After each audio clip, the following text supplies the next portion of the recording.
Sugod karong adlaw, masaksihan na ang flagship ug unified newscast sa Calabarzon ug Mimaropa ang balitang Southern Tagalog si GMA Regional TV. Si Chelo Valiena sa report.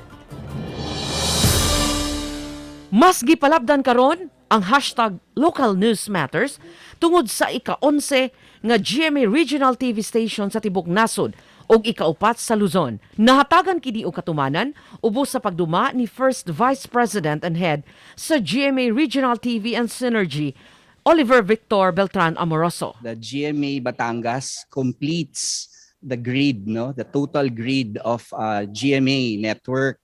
Kasi finally, meron na tayong news hub dito sa Southern Luzon.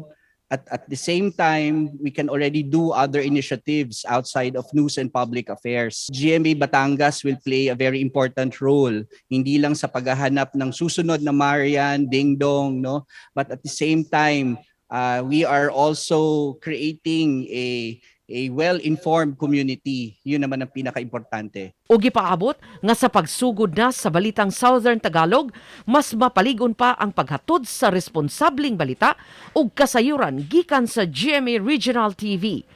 Uban sa kasaligang mga news anchors nga sila si Ivy Gasang ug Ace Medrano. Batangas is known for mga taong barako, alae, matatapang, may paninindigan. So syempre, yun yung brand ng newscast na i-expect ng publiko dito sa Southern Tagalog. Ang mga Batanggenyo mapagmatir din yan. Hindi yan basta-basta naniniwala sa mga sabi-sabi, sa mga chismis, sa mga fake news. So yun, susulong ng GMA Regional TV Balitang Southern Tagalog yung value pa na yun ng mga Batanggenyo. Kauban usab ang mga news producer nga anda makigtigi sa pagpangita og mga balita nga sila si Renz Andrew Bernardo, Ilona Manalo ug Lorenzo Ilagan. Gihuptan sa Team Barako ang malipayon apan maisugong paghatod sa serbisyong tinud-anay sa tibuok kasing-kasing alang sa mga Pilipinhon. Uban ni Clans Gabutin, Chelo Valiena, Balitang Bistak.